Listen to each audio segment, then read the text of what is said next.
கட்சியோட ஒருங்கிணைப்பாளரா ஒரு அடிமட்ட தொண்டனை கொண்டு வருவன்னு, அப்போ ஒரு அடிமட்ட தொண்டனை ஒருங்கிணைப்பாளரை ஆக்கிட்டா ஓபிஎஸ் அவர்கள் என்ன பதவியை அதிமுக எதிர்பார்க்கிறார்? அவர் வைக்காத பதவியா?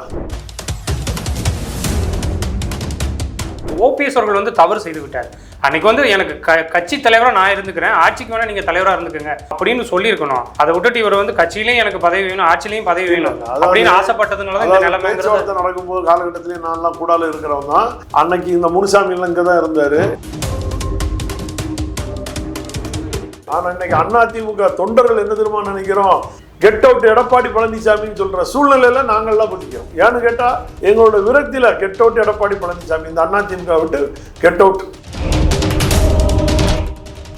ஆர்பி உதயகுமார கருப்பசாமியோ இல்லை மாடர்ன் கோயிலையோ கூட்டிட்டு போய் நல்ல இந்த வேப்பலை அடி அவர் உடம்புல இருக்கிற அந்த எடப்பாடி பழனிசாமிங்கிற ஒரு ஆவியை மாற்ற சொல்லி. ஏன்னா அவருக்கு அந்த மாதிரி ஒரு அம்மாவின் மறைவிற்கு பிறகு. யூடியூப் சேனல் நேயர்களுக்கு வணக்கம். இன்றைய சிறப்பு நேர்காணலின் சிறப்பு விருந்தினர் ஓ பன்னீர்செல்வம் அவர்கள் அணியை சார்ந்த திரு நாஞ்சில் கோலப்பன் அவர்கள். வணக்கம் சார். வணக்கம் சார், எப்படி இருக்கீங்க?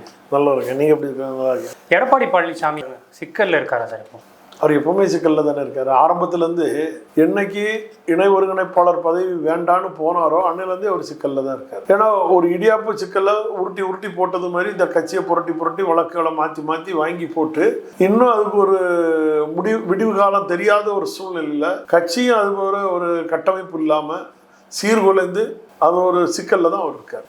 இப்போ இந்த சென்னை உயர்நீதிமன்றம் ஒரு தீர்ப்பு கொடுத்துருக்கு, அதிமுகவோட உள் விவகாரத்தில் தேர்தல் ஆணையம் தலையிடலாம்.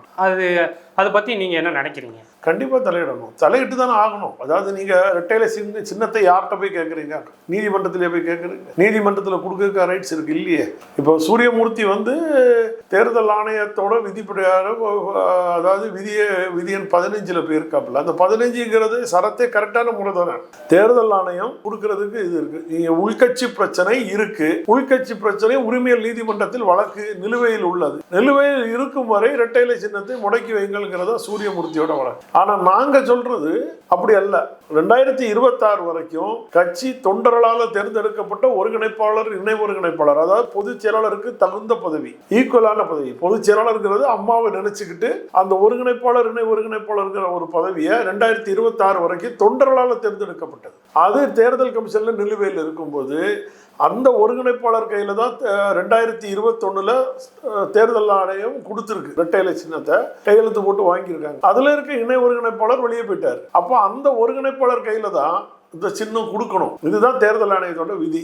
இதுல இது தேர்தல் ஆணையம் முடிவு எடுத்துடக்கூடாதுங்கிறதுக்காக இவர் தன்னுடைய ஒரு குழப்பத்தையோ நாடகத்தையோ இதுல எனக்கு ஒரு கேள்வி இருக்கு. இப்போ ஒருவேளை இந்த பிரச்சனைக்கு ஒருவேளை தேர்தல் ஆணையம் இரட்டை சின்னத்தை முடக்கிறதுக்கு தான் இதில் அதிக வாய்ப்பு இருக்குது அப்படிங்கிறது தான் எல்லாரும் பரவலாக பேசப்படுது. ஒருவேளை முடக்குனா அது 2 தரப்புக்குமே அதனால பிரச்சனை தானே. அதாவது ஏற்கனவே முடக்கப்பட்ட சின்னம் அதை மீட்டு எடுத்துட்டு வந்தவர் அண்ணன் ஓபிஎஸ் அவர்கள். ஏற்கனவே திருமதி சசிகலா அம்மா அவர்களுக்கும் அண்ணன் ஓபிஎஸ் அவர்களும் ஒரு பிரிவினை இதே பூவத்தூர் பிரச்சனைகள்லாம் நடந்து வரும்போது சின்னம் முடக்கப்பட்டது ஆர்கே நகர் தேர்தலில்.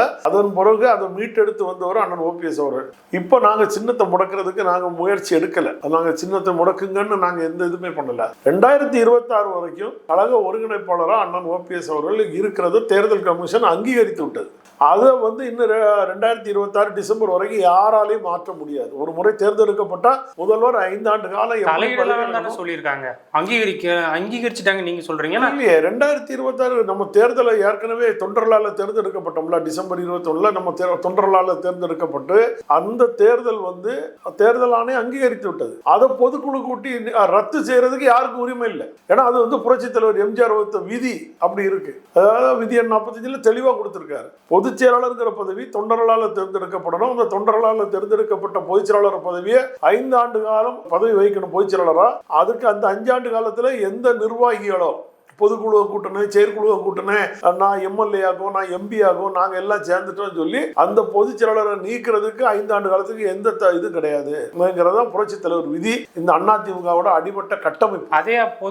அதே கட்சியோட தொண்டர்களை கூட்டி தானே எடப்பாடி பழனிசாமி பொதுச் செயலாளர் இல்லையா, நிர்வாகிகளை கூட்டு தவிர பொதுக்குழுவை கூட்டு பொதுக்குழுவோட நிர்வாகிகளை வைத்து 2000 பேரை வச்சுதான் அவர் பொதுக்குழு நடத்தினாரு. அந்த பொதுக்குழு நடத்துறதுக்கும் ஒருங்கிணைப்பாளருடைய கையெழுத்து இல்லாமல் அந்த பொதுக்குழு நடத்துறதே செல்லுபடி ஆகாது. ஆனா நீதிமன்றத்தின் இடைக்கால தீர்ப்பு செல்லுன்னு சொல்லி போட்டாங்க. தேர்தல் ஆணையம் வந்து அதிகமான எம்எல்ஏக்கள், எம்பிக்கள், மாவட்ட செயலாளர்கள் யார் பக்கம் இருக்கிறாங்களோ அவங்கள தானே அங்கீகரிக்கும். அது வந்து வேற கட்சிக்கு, எங்க கட்சிக்கு அப்படி கிடையாது. எங்க கட்சியோட தலைவர் விதித்த விதியே தேர்தல் நிர்வாகிகளை வச்சில்ல, 80% தொண்டர்கள் கொண்டதுதான் கட்சி. இந்த கட்சி 80% தொண்டர்களை கொண்டு உருவாக்கப்பட வேண்டிய கட்சி.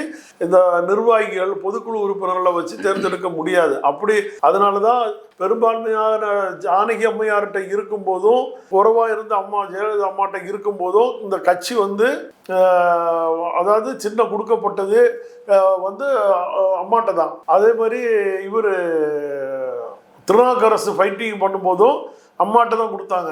அது மாதிரி அண்ணன் புரட்சி தலைவி அணி அம்மா அணின்னு இப்போ அண்ணன் ஓபிஎஸ் அண்ணன் இருக்கும்போதும் பெரும்பான்மையான 125 எம்எல்ஏக்கள் இருந்த பிறகு, ஆதரவுகள் இருந்த பிறகும், பெரும்பான்மையான எம்பிகள் இருந்த பிறகும் அண்ணன் ஓபிஎஸ் அவர்களுக்கு தான் கொடுத்தாங்க. இதுதான் தேர்தல் ஆணையத்தோட விதிமுறை. இதுக்கு முன்னாடி அதிமுக கொடுத்துருக்கு. நீங்கள் மற்ற கட்சிகளை எடுத்து பேசக்கூடாது. இந்த கட்சியில் பொதுக்குழு உறுப்பினராக திமுகவை, திராவிட முன்னேற்ற கழகத்தை தாங்கி பிடிச்சிருந்த புரட்சி தலைவர் எம்ஜிஆரை பொதுக்குழு கூட்டி வெளியே தூக்கி போட்டதுனால அந்த பொதுக்குழுவால யார் அந்த பொதுச் செயலாளர் பதவியை காலி பண்ணக்கூடாதுங்கிற ஒரு முடிவு எடுத்தார் புரட்சி தலைவர். அதனாலதான் அந்த வகுத்த விதி தான் இன்னைக்கு அதிமுக தொண்டர்களுக்கு காப்பாற்ற போகுது. இப்போ அதிமுகவில் இந்த பொதுச் செயலாளர் பதவியை ஒழிச்சிட்டு மீண்டும் வந்து ஒருங்கிணைப்பாளர் பதவியை கொண்டு வரணும்னு திரு ஓ பன்னீர்செல்வம் அவர்கள் சொல்றாங்க. அது சாத்தியமா? முதல்ல இல்லை, சாத்தியமாகி தானே கையெழுத்து போட்டு போறாங்க. நான் என்ன கேட்குறேன், பொதுச் செயலாளருங்கிற பதவியை வகிக்கல. அந்த பொதுச் செயலாளருங்கிற பதவியை வந்து புரட்சி தலைவி அம்மாவை நம்ம நிரந்தர பொதுச் செயலாளர்னு சொல்லி நம்ம எல்லாரும் கூப்பிட்டு போஸ்டர் ஒட்டி இப்போ வர்ணிச்சு பல மேடைகளில் பேசிட்டு கட்சியோட நிரந்தர பொதுச் செயலாளர் அம்மா தான். 20 ஆண்டு காலமாக அவங்க தான் பொதுச் செயலாளராக இருந்தாங்க. அதில் மறுக்கவும் முடியாது. அப்படி ஒரு சூழ்நிலையில் அவங்க அந்த ஒரு காலகட்டத்தில் அவங்கள வந்து நம்ம ஒரு என்ன சொல்லுவாங்க, நம்ம ஒரு அங்கீகாரம் கொடுக்கறது மாதிரி அந்த பொதுச் செயலாளர்ங்கிற பதவி அம்மா கிட்டே இருக்கட்டுமே, அதை நம்ம எடுக்க வேண்டாமா? இப்போ அண்ணன் ஓபிஎஸ் அவர்களை நீங்கள் எடுத்துக்கிட்டீங்கன்னா அவருக்கு தமிழக முதல்வர் பதவியை கொடுத்தாங்க. நேராக போய் அம்மாவோட அரியணையில் அவர் உட்காரல. நீங்கள் நல்லா புரிஞ்சுருங்க, அது அம்மாவோட இருக்கை. அம்மா கட்டமைச்சு கொடுத்த கட்சி ஆட்சி. நீங்கள் நல்லா புரிஞ்சுட்டீங்கன்னா அந்த ஆட்சி வந்து 2016 அம்மாவால் உருவாக்கப்பட்ட ஆட்சி. அம்மாவா மறைவுக்கு பிறகு அந்த இடத்துல போய் நம்ம உட்காரக்கூடாதுங்கிறதுக்கு தனியாக தான் இருந்தார் ஒழியா அந்த இடத்த அவர் அந்த இருக்கையை அவர் வந்து தெய்வமாக தான் நினைச்சார். ஆனால் எடப்பாடி பழனிசாமி என்னைக்கு குறுக்கோளியில் தான் வந்தார். குறுக்கோளியில் வந்து எல்லாம் பண்ணினாலும் அந்த அதிகாரமான அம்மாவாது நம்ம தான் போய் உட்காரணும்னு ஒரு அதிகாரத்தோரணியில் போய் அந்த இடத்துல போய் உட்கார்ந்தார். நீங்கள் அந்த 2 பேருக்குள்ள கருத்தை நீங்கள் பார்த்தாலே தெரியும். இல்லை சார், என்னோட கேள்வி என்னன்னா, ஒரு பக்கம் சசிகலா அம்மா வந்து நான் தான் கழகத்தோட பொதுச் செயலாளர்னு சொல்லிட்டு இருக்காங்க. ஒரு பக்கம் ஓபிஎஸ் வந்து நான் தான் ஒருங்கிணைப்பாளர்னு சொல்லிட்டு இருக்காரு. ஒரு பக்கம் எடப்பாடி இப்போ அவர் தான் பொதுச் செயலாளர், நான் தான் தொண்டர்களால் தேர்ந்தெடுக்கப்பட்டேன்னு சொல்லிட்டு இருக்காரு. இப்போ இப்படி பிரச்சனைகள் இப்படி இருக்கிறப்ப திரும்பவும் எப்படி ஒருங்கிணைப்பாளர் பதவியை கொண்டு வருவீங்க? ஒருங்கிணைப்பாளர் பதவிங்கிறது பொதுக்குழுவால் தேர்ந்தெடுக்கப்பட்டது தான். அதுவும் பொதுக்குழுவால் எல்லாத்தையும் தேர்ந்தெடுக்கலாம், எது வேணாலும் பண்ணலாம். ஆனால் தொண்டர்களால் தேர்ந்தெடுக்கப்பட்ட ஒரு தலைவரை அதுல இருந்து மாற்றக்கூடாது. நீங்க இப்போ ஒருங்கிணைப்பாளர் சொல்லலாம், பொதுச் செயலாளர் தான். பொதுச் செயலாளர் தான் நம்ம இந்த பேர் தான் மாற்றம். அதாவது ரமேஷ் என்ற கோவிந்தன் அந்த மாதிரி ஒரு பேரை என்றங்கிறது தான் பொதுச் செயலாளர் என்ற ஒருங்கிணைப்பாளர். அதுதான் இதுல ஒரு சின்ன பெரிய மாற்றம் கிடையாது. பொதுச் செயலாளர் என்ற ஒருங்கிணைப்பாளர் போட்டால் முடிஞ்சு போச்சு, ப்ராப்ளம் சார்ட்டட். ஆனால் நீங்கள் வந்து 2026 வரைக்கும் இருக்கிறதுனால தேர்தல் கமிஷன் அண்ணன் ஓபிஎஸ் அவர்களுக்கு தான் ரெட்டைலை சின்னத்தை கொடுக்க முழு உரிமை உண்டு.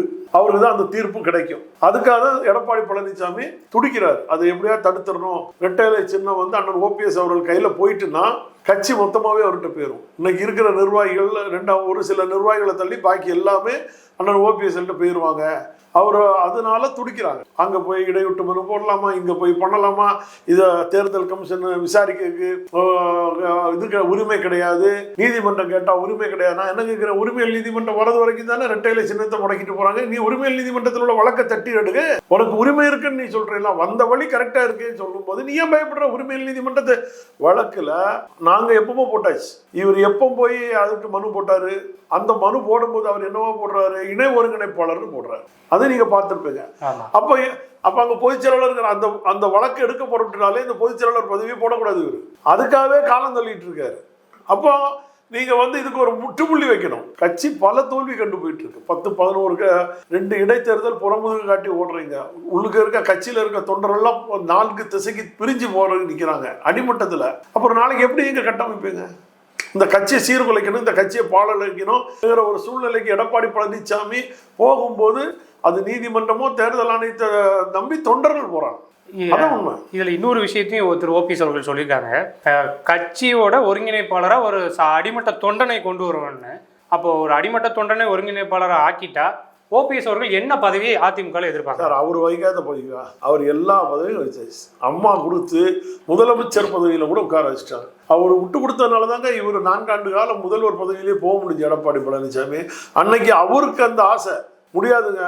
நான் 40-45% தர்மத்தை நடத்தி மக்கள் மத்தியில் பிரபலமாக இருக்கிற காலகட்டத்தில் இவர் போய் துணை முதல்வர் வாங்கி தான் டப்புனு கீழே இறங்க வேண்டிய கட்டாயம் வந்தது. பதவிக்காக போயிட்டாரு அதுங்கிற ஒரு கெட்ட பேரில் தான் அவர் டவுன் ஆனார். தேவையே இல்லை. நான் தான் என் முதல்வர் சொல்லியிருந்தா நீங்கள் கொடுத்து தானே வெளியே வந்திருக்கணும் எடப்பாடி பழனிசாமி. இல்லைன்னா ஆட்சி போயிருக்கும்ல. அன்னைக்கு ஆட்சி நடந்திருக்கல. அந்த ஆட்சிக்காக தன்னை எந்த பதவியா எல்லா பதவியும் கொடுப்பாங்க. அன்னைக்கு எல்லாராலும் பரவலாக பேசப்படுற கருத்து என்னன்னா, அன்னைக்கு ஓபிஎஸ் அவர்கள் தவறு செய்து விட்டார். அன்னைக்கு எனக்கு கட்சி தலைவராக நான் இருந்துக்கிறேன், ஆட்சிக்கு வேணா நீங்க தலைவராக இருந்துக்குங்க அப்படின்னு சொல்லியிருக்கணும். அதை விட்டுட்டு இவர் கட்சியிலையும் எனக்கு பதவி வேணும், ஆட்சிலையும் பதவி வேணும் அப்படின்னு ஆசைப்பட்டதுனால இந்த நிலைமை நடக்கும்போது காலகட்டத்திலேயே நான்லாம் கூடால இருக்கிறவங்க தான். அன்னைக்கு இந்த முனுசாமி எல்லாம் இங்கதான் இருந்தாரு. இங்கதான் இருந்து அவங்க தான் மீடியேட்டர் வேலையெல்லாம் பார்த்தாங்க. எல்லாம் பேசிக்கிட்டு போகிறதும் தங்கமணி வேலுமணி முனுசாமி. இன்னைக்கு இந்த அண்ணன் கூட இருந்த பொய் முகங்கள் எல்லாம் இன்னைக்கு அங்கே போய் பொய்முகமாக இருக்காங்கிறத நீங்கள் புரிஞ்சிருங்க. அப்போ அந்த காலகட்டத்தில் என்ன பண்ணிட்டாங்கன்னா, கட்சிக்கு தலைமை அண்ணன் ஓபிஎஸ் அவர்கள், ஆட்சிக்கு எடப்பாடி. இதுதான் ஃபைனலாக முடிவு பண்ணி போனது. நீங்கள் அண்ணன் கூட இப்போ சொல்லியிருப்பார், ராத்திரி 12 மணிக்கு மேலே 1 மணிக்கு மேலே கூப்பிட்டு எல்லாரையும் கடத்தி விட்டுட்டு இந்த முனுசாமி எல்லாம் சேர்ந்து அண்ணன்ட்ட பேசி அண்ணனை பேச விட்டு நீங்கள் இணை ஒருங்கிணைப்பாளராக அவர் கையெழுத்து போட்டு விடுவாரு அப்படின்னு சொல்லி அதுக்கு ஒரு மீடியேட்டர் வேலை ஓடிச்சு. ராத்திரி நாங்கள்லாம் நைட்டு நின்றுட்டு போன பிறகும் நடந்த சம்பவங்கள் நல்லா புரிஞ்சுங்களா? ஏன்னா எங்களுக்கே தெரியாது அடுத்த நாளைக்கு இணைப்பு நேரத்தில் இப்படி அவரும் கையெழுத்து போடுவார். அவர் கையெழுத்து போடலை. அப்போ கூட நீங்கள் நல்லா புரிஞ்சுக்கணும். இணைப்பு முடிஞ்சு ஒரு இது பண்ணும்போது ஃபர்ஸ்ட் ஒருங்கிணைப்பாளர் கையெழுத்து போட்டாங்க. உடனே திரும்பி இதே முனுசாமி அண்ணன் கூட இல்லைப்பா அதில் ஒன்று நீ சேர்த்திருப்பான்னு சொல்லி நீங்கள் நல்லா அன்னைக்கு இணைப்பு நேரத்தில் கூட பாருங்க. 2வது அந்த பேப்பரில் தான் அவர் கீழே தான் போட்டார். ஈக்குவலாக கூட போடலை. அண்ணன் ஓபிஎஸ்க்கு கீழே தான் போட்டார் எடப்பாடி பழனிசாமி. ஆனால் கூடால சுற்றி நின்ன ஜால்ராக்கள் இந்த பக்கம் அந்த பக்கம் நின்றுக்கிட்டு இல்லை அவரை ஈக்குவலாக கொண்டு வாங்க அப்படின்னு சொல்லி அப்புறம் சவரிசவமாக கொண்டு வந்து உட்கார வச்சாங்க. இப்போ நீங்கள் அதே நினைச்சுக்கலாம், சுயநலத்தை பார்க்கல, கட்சி நலத்தை தானே பார்த்தார் அண்ணன் ஓபிஎஸ் அவர்கள். நீங்க நல்லா புரிஞ்சுக்கலாம், தன்னுடைய பதவிக்காக தன் சுயநலத்தை இழந்தவர் தான் அவர் ஓபிஎஸ்.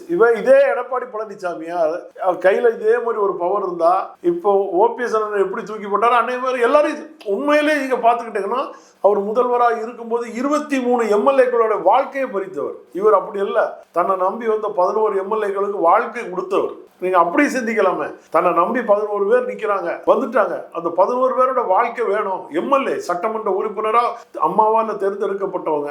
இதுல எல்லாரையும் இந்த ஆள் காலி பண்ணிடுவார, சரி ஆட்சியும் போயிடக்கூடாது, அது அந்த மாதிரி ஒரு எண்ணத்துல அவர் விட்டு கொடுத்தார். அவர் விட்டு கொடுத்தனாலதான் 11 எம்எல்ஏக்களோட வாழ்க்கை வந்தது. ஆனா எடப்பாடி நம்பி போனவங்கள 23 பேரோட வாழ்க்கை அழிஞ்சு போச்சு. அதை நீங்க சிந்திச்சு பாருங்க. பாருங்க, தங்க தமிழ் செல்வம் எங்க இருக்காரு, செந்தில் பாலாஜி எங்க இருக்காரு, யோசிச்சு பாருங்க. தோப்பு வெங்கடாச்சலம் வரிசையை நீங்க எடுத்து பாருங்க. அவரை நம்பி கூவத்தூருக்கு போன எம்எல்ஏக்களோட நிலைமையை நீங்க யோசிச்சு பாருங்க. எல்லாருடைய வாழ்க்கையில அடிபட்டு போகுதுல்ல சார். நான் விழுப்புரம் லட்சுமணன் இவரெல்லாம் இன்னைக்கு திமுக போய் உட்கார்ந்துட்டு இருக்காரு. இப்ப மாவட்ட செயலாளர் பதவி வேற கொடுத்துருக்காங்க. பாருங்க, நீங்க யோசிச்சு பாருங்க. இவங்க அண்ணா திமுக அவர் விழுப்புரம் லட்சுமணன் சிவி சண்முகத்தை வீழ்த்தி இருக்காரு. இல்லங்க, எல்லாருமே எடப்பாடியோட மேல இருக்கிற விரக்தியில வெளியில போனவங்க. நல்லா புரிஞ்சிருக்காரு. எல்லாமே எடப்பாடி மேல இருக்கிற ஒரு விரக்தி. இந்த ஆள் வேலைக்கு ஆகாதுன்னு சொல்ற விரக்தியில தான் வெளியில போனாங்க. அது போல அண்ணன் தன்னுடைய சுயநலத்தை போல இப்பவும் நான் சொல்றேன்னா, நீதிபதி ஜெயச்சந்திர சாரோட தீர்ப்பு வந்தது. அவர் என்ன சொன்னார், ராத்திரியே கூப்பிட்டு எல்லாரும் ஒன்றிணைவன் தான் சொன்னார். இதே எடப்பாடி பழனிசாமிக்கு ஒரு 4 தீர்ப்பு வந்தோன்னா ஓபிஎஸ் நீக்கம், அவர் நீக்கம், இவர் நீக்கம்னு எல்லாரையும் கட்சி விட்டு நீக்கிட்டு தான் இருக்காரு. ஒழியா எந்த கட்டமைப்பு அது பண்ண முடிஞ்சா? இல்லை எங்கேயாவது நீங்க வெற்றி பெற முடிஞ்சா? 40 நாடாளுமன்ற தொகுதியில் 234 சட்டமன்ற தொகுதியில் வெறும் 8 தொகுதி தான் வெற்றி பெற்றிருக்கீங்க. 40 நாடாளுமன்ற தொகுதியில் 7 நாடாளுமன்ற தொகுதி டெபாசிட் காலி. பிஜேபிக்கு கீழே போனீங்க. அதை விட கேவலம் கன்னியாகுமரியிலாம் நாம் தமிழர் கட்சி கீழே போயிட்டீங்க. அப்போ ஒரு தொண்டர்களோட விரக்தி விளிம்புல இன்னைக்கு எடப்பாடி பழனிசாமி. நான் உண்மையிலே சொல்ல போனீங்கன்னா, இன்னைக்கு இந்த நம்ம பேசிட்டு இருக்கிற நேரத்தில் இன்னைக்கு இருக்கிற ட்ரெண்டு கெட் அவுட் மோடின்னு உதயநிதி ஸ்டாலின் சொல்றதும், கெட் அவுட் ஸ்டாலின் சொல்லி அண்ணாமலை சொல்றதும் நடக்கு. ஆனா இன்னைக்கு அதிமுக தொண்டர்கள் என்ன தெரியுமா நினைக்கிறோம், கெட் அவுட் எடப்பாடி பழனிசாமின்னு சொல்ற சூழ்நிலையில நாங்கள்லாம் குதிக்கிறோம். ஏன்னு கேட்டா எங்களோட விரக்தியில கெட் அவுட் எடப்பாடி பழனிசாமி, இந்த அதிமுக விட்டு கெட் அவுட் ங்கிறதா இன்னைக்கு தொண்டர்களுடைய எண்ணத்துல இருக்கு. நாங்க இன்னைக்கு அதாவது அது 2 பேரும் நம்பியாரும் நாகேஷும் சண்டை போட்டுக்கிறாங்க. ஆனா எம்ஜிஆர் காலத்துல இறங்குனாங்க படத்துல விறுவிறுப்பா இருக்கும். ஒரு படத்துல போயிட்டு எம்ஜிஆர் நாகேஷ் சண்டை போட்டுட்டு இருந்தா நல்லா இருக்காது. அங்க அதாவது நம்பியாரும் நாகேஷ் சண்டை போட்டுட்டு இருந்தா மக்கள் பார்க்கும்போது விறுவிறுப்பா இருக்காது. எம்ஜிஆர் காலத்துல வந்தாதான் நல்லா இருக்கும். அதுக்கு அதிமுக தான் வரணும், அதுக்கு எடப்பாடி கெட் அவுட் ஆகணும், அப்போதான் அதிமுக விறுவிறுப்பா. இப்போ செங்கோட்டையன் திடீர்னு அவர் எடப்பாடிக்கு எதிராக பேச ஆரம்பிச்சிருக்காரு, இதுக்கு என்ன காரணம்? எடப்பாடிக்கு எதிராக பேசுற மாதிரி எனக்கு தெரியல. உண்மையை சொல்ல போனீங்கன்னா அவர் புரட்சி தலைவர் எம்ஜிஆர், புரட்சி தலைவி அம்மா அவர்களுடைய படம் விவசாயமா அந்த பாராட்டு விழா கூட்டத்தில் இல்லைங்கிறது அவருடைய கருத்து. அவர் பேசணுங்கிறது தொண்டர்களுடைய விருப்பம். எதிர்த்து குரல் கொடுக்கணும், எதிர்த்து வரணும் இவருடைய சூழ்நிலை. ஏன்னா அவருக்கு தொகுதிக்கு உட்பட்ட ஈரோடு கிழக்கு தொகுதியில புறமுதுகு காட்டி ஓட்டிட்டேன், தோல்வி மேல தோல்வி. அப்ப அவருக்கு அந்த ஒரு தாக்கம் இருக்கும், அதை வெளிப்படுத்தணுங்கிறதா தொண்டருடைய ஆசை. மூடி வைக்காதீங்க, மூடி மறைச்சு வைக்காதீங்க. வச்சா நாளைக்கு இந்த கட்சி அழிவு. நீங்க இவ்வளவு புரட்சி தலைவர் எம்ஜிஆரோட படம் இல்லை, புரட்சி தலைவி அம்மாவோட படம் இல்லைன்னு சொல்லி நீங்க மீடியால சொன்ன அண்ணன் செங்கோட்டையன் என்னென்ன நடந்திருக்கு, இந்த கட்சி எப்படி எல்லாம் பாலா போயிட்டு இருக்குங்கிற கருத்தையும் வெளியில சொல்லணும். அதுதான் தொண்டர்கள் ஏங்கிட்டு இருக்காங்க. இல்ல இப்போ செங்கோட்டையன் அவர்கள் திடீர்னு இப்போ இந்த மாதிரி பேசுறதுக்கான காரணம் ஓபிஎஸ் அவர்களை திரும்பவும் கட்சியில சேர்க்கணும் அப்படின்னு ஒரு நெருக்கடி கொடுக்கறதுக்காக தான், எடப்பாடிக்கு இந்த மாதிரி ஒரு நெருக்கடி உருவாக்குறதுக்காக தான் இப்படி பேசுறாருங்கிறது பேசுறாங்க. அதாவது அவர் அப்படி சொல்லதா இருந்தா ஆரம்பத்திலே சொல்லிடலாமே, வெளிப்படையாவே பேசலாமேங்கிறேன். நான் என்ன சொல்றேன், வெளிப்படையாவே பேசலாமே. ஏன் நீங்க அண்ணன் ஓபிஎஸ் அண்ணனை சேருங்க, எல்லாரையும் இணைச்சு நம்ம கட்சியை பலப்படுத்துவோம்னு சொல்ற சூழ்நிலையை அண்ணன் செங்கோட்டையனே முன்னெடுத்து செய்யலாமே. அது எதுக்கு அவர் பொது வழியில எம்ஜிஆர் படம் இல்ல, அம்மா படம் இல்ல அவனு மட்டும் குற்றம் சாட்டிட்டு போறது? அது எல்லா இடத்துலயும் தான் அப்படித்தானே இருக்கு. தனக்கு எடப்பாடிக்கு ஈக்குவலா இவர் படம் வச்சு மேடையில பேசுறாரு. இப்ப அடுத்த பொதுக்கூட்டத்துல இவரை எந்த கூட்டத்துக்கும் இவரை ஆய்வு கூட்டத்திலே இவரை சேர்க்கவே இல்லை, தூக்கி போட்டாங்க. இன்னைக்கு ஓபிஎஸ் அண்ணனுக்கு நடந்த நிகழ்வு நாளைக்கு செங்கோட்டையனுக்கு நடக்கும், அடுத்த நாள் நத்தவசன் அண்ணனுக்கு நடக்கும். நல்லா புரிஞ்சுருங்க, இப்படி ஒவ்வொரு தலைவர்களுக்கும் அந்தந்த வழி வரதான் போகுது. ஏன்னு கேட்டா வரணும், அதுதான் நாங்க பாக்குறோம். அதாவது பொதுக்குழுன்னு பேர்ல ஒரு போலி பொதுக்குழு நடத்தின எடப்பாடி பழனிசாமி இதுல அண்ணன் ஓபிஎஸ் அவர்கள் போகும்போது நீங்க தண்ணி பாட்டில் எடுத்து வீசும்போது இத்தனை தலைவர்கள் நின்று வேடிக்கை பார்த்தீங்களே, அந்த பாவத்துக்கு நீங்க அனுபவிச்சா வேண்டாமா? அதனால உங்களை எல்லாத்தையும் அவமானப்படுத்துவாரு, உங்களை எல்லாத்தையும் உதாசீனப்படுத்துவாரு, உங்களை எல்லாம் கட்சி விட்டு நீக்குவார் எடப்பாடி பழனிசாமி. அப்போ நீங்க கண்ணீர் சிந்துவீங்க, அண்ணன் ஓபிஎஸ் அவர்கள் தான் கரம் கொடுப்பார். இப்போ அப்ப செங்கோட்டையனோட அழுத்தத்துக்கு அப்ப எடப்பாடி இறங்கி வர மாட்டாருங்கிறது நீங்க சொல்றீங்க?